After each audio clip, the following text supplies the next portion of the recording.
Nabi kita Muhammad sallallahu alaihi wasallam sebagai bentuk perhatian kepada sekalian manusia dan juga untuk umat beliau, ngaten, beliau selalu memohon kepada Allah.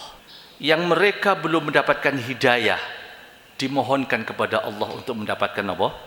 Hidayah. Dan sering mengatakan kalimat qaumi wa ummati, ngaten, kaumku dan umatku. Dan doa beliau menikah disimpan, ya.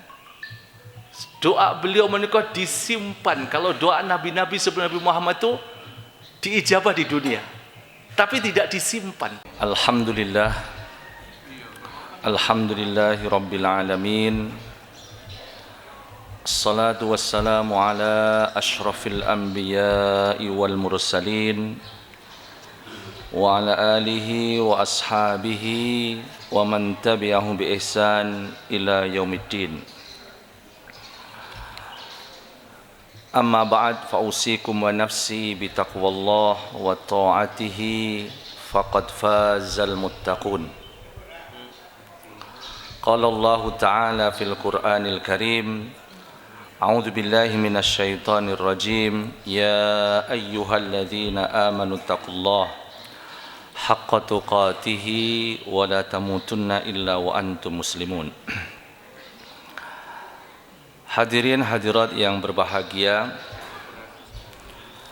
sungguh karunia, nikmat dan kasih sayang Allah saat ini sedang hadir di tengah-tengah kita. Kita baru saja melaksanakan sebuah kewajiban yang sangat tinggi nilai kedudukannya di sisi Allah Subhanahu wa taala, yang sangat mulia, bahkan yang paling mulia dari salat yang diwajibkan untuk kita. Semoga kita bersama keluarga dan saudara kita dimuliakan oleh Allah Subhanahu wa taala. Dan kemudian kita ditempatkan oleh Allah bersama-sama fi jannati al-firdaus al-a'la. Allahumma amin. Allah menyatakan tentang surga dengan kalimat ajran hasanah di surat Al-Kahfi, balasan hasanah. Itu yang dimaksud adalah surga. Di ayat yang kedua Quran surat Al-Kahfi, Allah ngendika wa yubashshiral mu'minina alladzina ya'maluna as-salihat anna lahum ajran hasanan makithina fihi abada. Jadi keimanan kita dan juga saat kita dimudahkan melaksanakan kebenaran dan kebaikan, apalagi baru saja kita melaksanakan salat yang dinyatakan dalam Al-Quran surat Al-Isra ayat 78, aqimis salata lidulukis syamsi ila ghasakil laili wa qur'anal fajr inna qur'anal fajri kana mashhuda. Salat subuh dinyatakan sebagai salatul fajr dalam Quran menika. Dan kemudian Allah juga menyatakan Quran. Jadi dinyatakan juga salat subuh sebagai Quran al-Fajr. Dan ini sekaligus menyatakan tentang nilai dan kedudukan Al-Quran yang paling tinggi menika saat dibacakan oleh imam di waktu salat subuh. Karena Allah menyatakan Quran al-Fajr. Dan kemudian berakhir dengan kalimat nopo? Mashhuda. Bahkan di sebuah tafsir dinyatakan Allah langsung yang menyaksikan. Siapa saja hambanya yang salat subuh, dan semoga kula panjenengan sami dimudahkan untuk bisa melaksanakan sholat subuh sampai akhir hayat kita. Allahumma amin.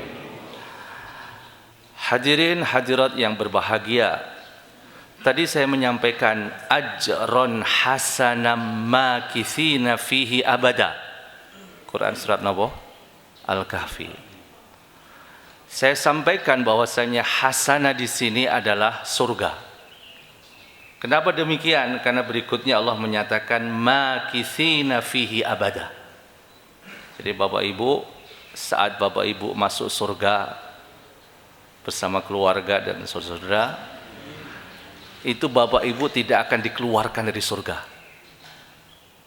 Dipastikan akan makithina fihi abada. Akan abada. Tetap selamanya di mana?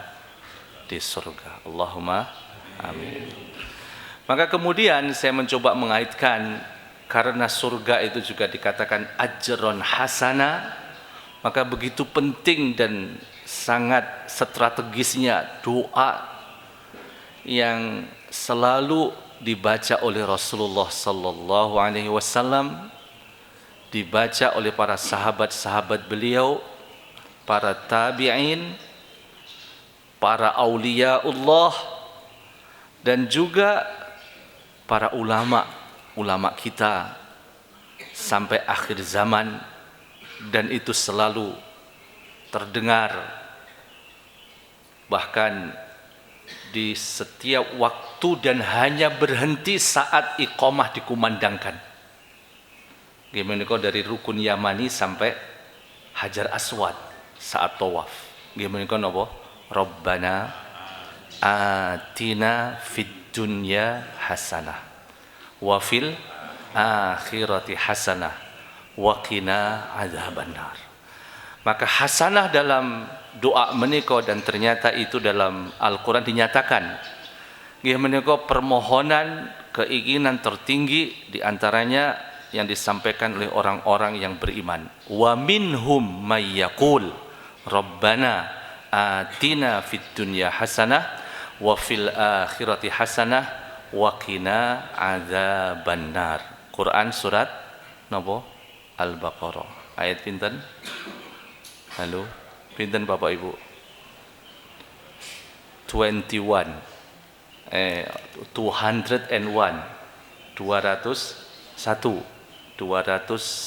mi'ataini wa wahidah. Hadirin hadirat yang berbahagia, di kesempatan menika insyaallah kita akan menyampaikan dan mencoba untuk memahami ada satu ayat yang kemudian para ulama menyatakan ayat ini adalah merupakan min ummahati akhlak wa sifatir rasul. Ayat ini menjelaskan secara detail, secara pasti tentang kedudukan kemuliaan yang ada pada diri Nabi kita Muhammad sallallahu alaihi wasallam. Ada tiga dalam kitab tafsir, saya coba untuk menyampaikan ya tentang komentar ya terkait ayat menika. Yang pertama dari tafsir Ibnu Katsir rahimahullah. Di antara poin yang disampaikan oleh Ibnu Katsir terkait dengan ayat menika, yaitu surat At-Taubah ayat ke-128. Ibnu Katsir menyatakan ayat ini menegaskan tentang bagaimana Nabi kita Muhammad sallallahu alaihi wasallam tidak berhenti di usia beliau 40 tahun sampai kematian wafatnya beliau. Untuk apa? Beliau selalu berharap agar sebanyak mungkin manusia mendapatkan hidayah dari Allah Subhanahu wa ta'ala. Itu yang pertama. Jadi pagi, siang, malam beliau yang diharapkan adalah sebanyak mungkin manusia mendapatkan apa? Hidayah dari Allah Subhanahu wa taala. Maka kemudian di masa beliau hidup ya, dan bahkan masih beliau berada di Mekah sebelum hijrah, sudah masuk Islam dari bahkan luar Jazirah Arab. Kita kenal dengan seorang sahabat yang berasal dari Persia, Salman Al-Farisi. Jadi ribuan kilo ditempuh oleh Salman untuk hadir di Mekah dan kemudian menyatakan kalimat asyhadu alla ilaha illallah wa asyhadu anna Muhammadan abduhu wa rasuluh. Dan kemudian hadir Suhaib Ar-Rumi dari Romawi. Ya. Dan memang saat menikah kerajaan yang sangat berkuasa ya. Ya, mungkin dikatakan adidaya, itu adalah kerajaan Persia, kerajaan Romawi, dan juga kerajaan Habasyah, Ethiopia. Ya. Dan kemudian ada Bilal bin Rabah yang berasal aslinya dari mana? Dari Habasyah, sekitar 3000 kilometer dari Mekah. Dan kemudian Bilal juga mendapatkan hidayah dari siapa? Allah Subhanahu wa taala. Itu catatan yang disampaikan oleh siapa? Ibnu Katsir tentang ayat menika, Bapak dan Ibu sekalian. Dan kemudian dalam tafsir Al-Qurtubi, di antara poin yang disampaikan ya terkait ayat menika, Nabi kita Muhammad sallallahu alaihi wasallam sebagai bentuk perhatian kepada sekalian manusia dan juga untuk umat beliau, ngaten, beliau selalu memohon kepada Allah. Memohon kepada Allah yang mereka belum mendapatkan hidayah, dimohonkan kepada Allah untuk mendapatkan apa? Hidayah. Mereka yang sudah mendapatkan hidayah dinyatakan sebagai umatku. Maka beliau kalau berdoa dan memohon selalu dan sering mengatakan kalimat qaumi wa ummati. Kaumku dan umatku. Permohonan doa rahmat disampaikan kepada Allah. Permohonan ampunan oleh Nabi kita Muhammad sallallahu alaihi wasallam disampaikan kepada Allah Subhanahu wa taala. Dan kemudian bedanya, ini mungkin penting dicatat ya. Jadi selain doa Nabi Muhammad sallallahu alaihi wasallam menika diijabah oleh Allah Subhanahu wa taala saat beliau hidup, Bapak dan Ibu sekalian, dan doa beliau menika disimpan. Ya. Doa beliau menika disimpan. Kalau doa nabi-nabi sebelum Nabi Muhammad itu diijabah di dunia, tapi tidak disimpan, Pak. Doa Nabi Muhammad menika kemudian disimpan dan nanti khusus untuk umatnya. Kok jenengan boten seneng? Ya. Jadi nanti begitu datang hari kiamat, perjalanan sampai nanti kepada hisab, kepada mizan dan seterusnya, itu yang dibutuhkan adalah doa Nabi Muhammad SAW. Dan Allah tunjukkan, Bapak dan Ibu sekalian.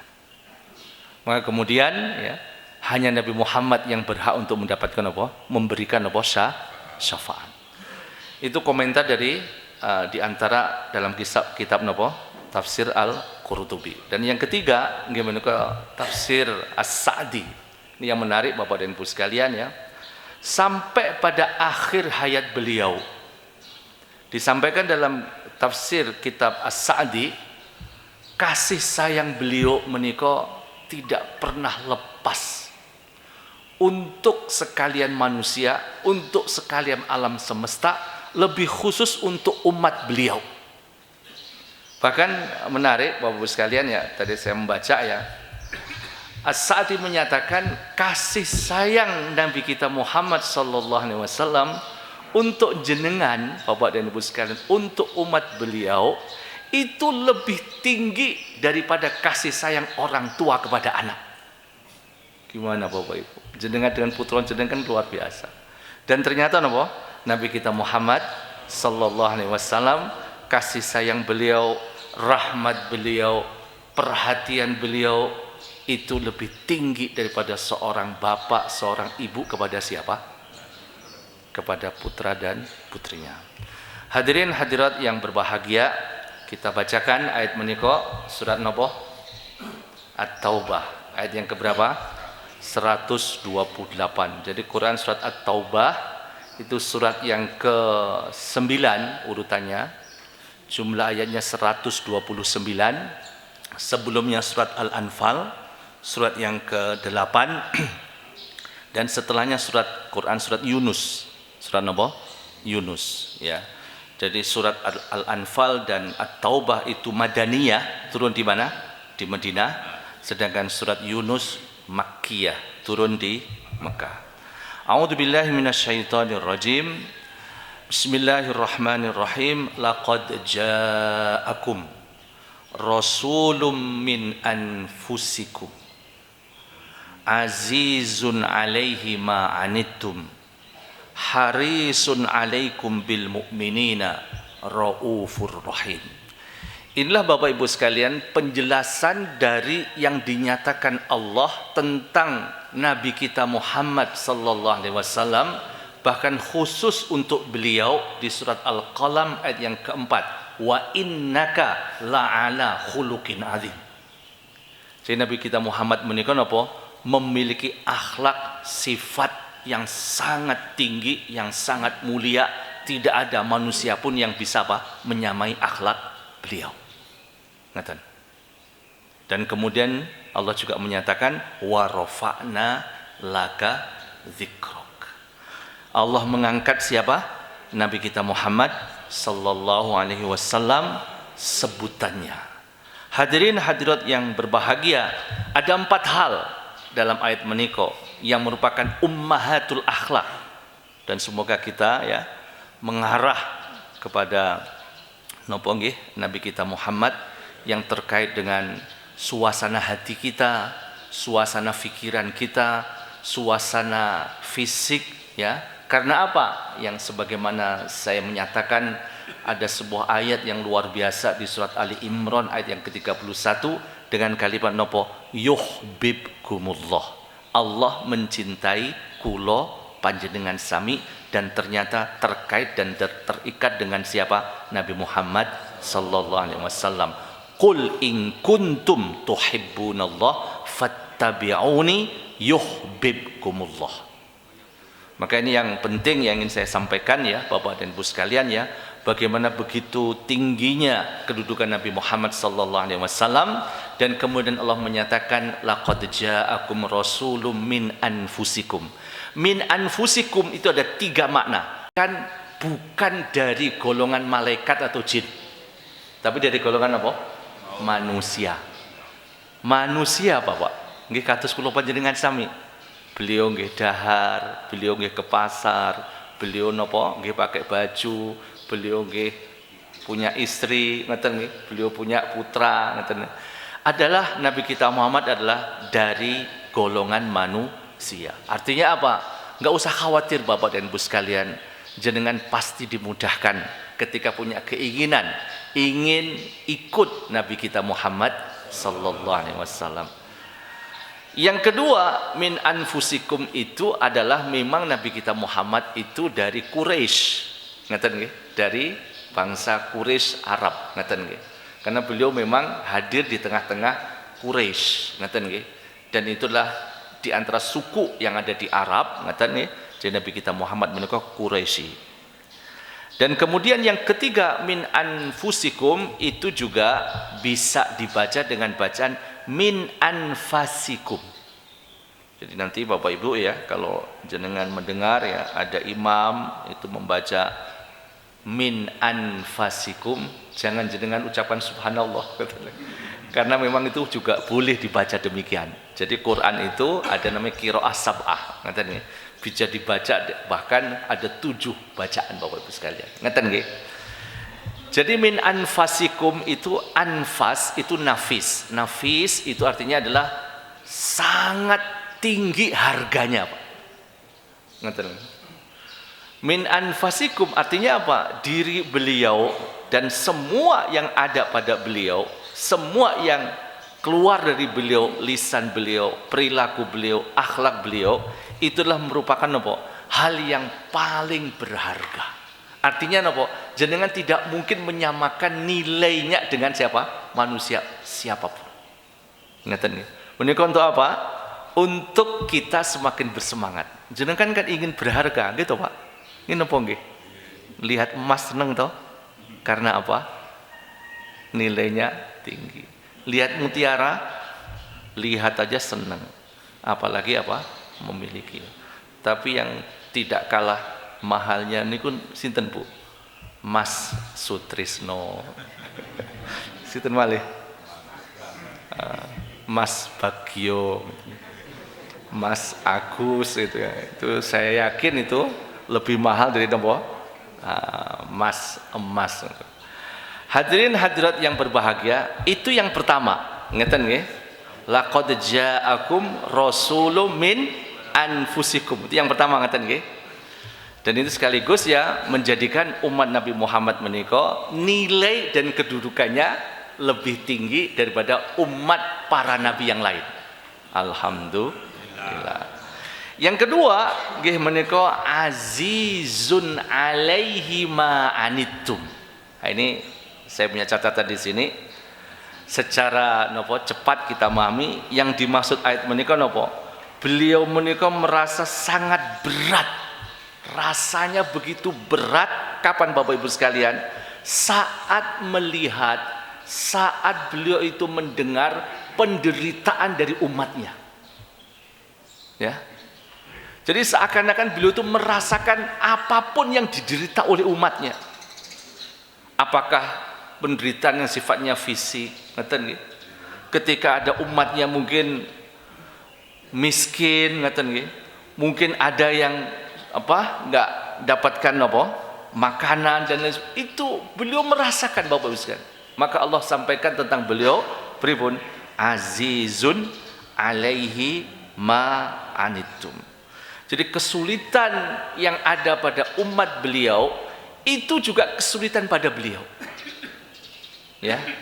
Artinya apa? Berarti beliau itu sangat memantau, beliau sangat ingin tahu informasi tentang umat beliau. Ngeten nggih. Jadi masalah apapun yang diderita oleh umat Nabi kita Muhammad sallallahu alaihi wasallam itu napa Bapak Ibu sekalian, itu dirasakan berat beliau bagi beliau. Kemudian yang ketiga, yang ketiga harisun alaikum. Apa yang pertama? Min anfusikum. Yang kedua, azizun alaihi ma anitum. Dan yang ketiga, nggih menika napa? Harisun alaikum. Napa Bapak Ibu? Harisun alaikum. Tadi sudah saya sampaikan, beliau menika sangat menginginkan keselamatan. Jadi beliau menika ketemu dengan siapapun kalau belum beriman, didoakan semoga apa? Beriman. Bahkan yang paling memusuhi beliau Bapak Ibu sekalian, Umar ibn Khattab, Abu Jahal, itu didoakan Bapak Ibu. Dan kemudian diijabah oleh Allah. Siapa yang masuk Islam? Umar bin Khattab. Jadi yang ada ya, sejahat apapun, sejahat siapapun yang kemudian melakukan apa? Kejahatan, bahkan untuk siapa? Nabi kita Muhammad sallallahu alaihi wasallam, yang ada pada beliau itu adalah kasih sayang. Ketika beliau mengingkari sesuatu karena apa? Kezalimannya, karena kemungkarannya dan lain sebagainya, itu beliau mengingatkan karena apa? Kasih sayang beliau. Ya Allah, karena apa? Beliau itu tahu, beliau itu mendengar bagaimana nikmatnya di surga dan bagaimana beratnya di mana? Di neraka. Maka disampaikan di sini pripun? Harisun alaikum. Beliau sungguh-sungguh ingin agar umat mendapatkan hidayah, selamat dari azab dan memperoleh rahmat dari Allah Subhanahu wa taala. Dan yang terakhir Bapak Ibu sekalian, ini penting ya, bil mu'minina raufur rahim. Jadi inilah akhlak dalam keseharian. Apa bedanya rauf dan rahim? Ngaten. Ini kan dua-duanya. Jadi sebenarnya maknanya hampir sama. Prinsip adalah memberi kasih sayang. Nah, kenapa ada rauf? Rauf itu adalah kelembutan hati. Bapak Ibu, kelembutan hati. Dan biasanya orang yang hatinya lembut kemudian menebarkan rahim kasih sayang itu awet, Pak. Ngerti napa? Awet.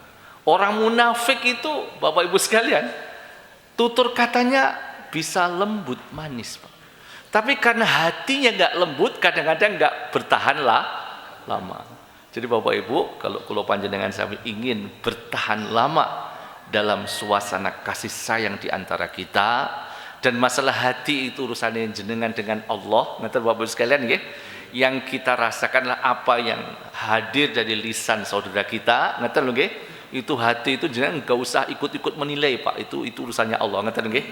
Kita nilai diri kita sendiri, yang penting dia bertutur kata baik, ya kita apa? Senang. Kadang-kadang dia melakukan kebaikan, kita napa? Senang. Ngerti nggih? Sebagaimana tadi saya sampaikan ya, di surat Al-Kahfi yang kedua, wa yubasyirul ladzina amanu wa amilus solihat anna lahum ajron hasanam makitsina fihi abada. Jadi Bapak Ibu, kebenaran dan kebaikan ketika hadir di hati dan pikiran jenengan, harusnya jenengan langsung senyum, Pak. Napa Bapak Ibu? Senang. Ngeten, karena Allah ngendika pripun? Wa yubasyir busra. Terutama waktu pagi, Pak. Di pesantren pernah, Pak, ada hadiah. Siapa begitu bangun langsung senyum ketawa dapat hadiah. Nah, gitu ya. Makanya perlu juga nanti kalau subuh di masjid ya, yang paling senyumnya itu paling apa? Paling luar biasa itu dapatkan hadiah. Nah, gitu.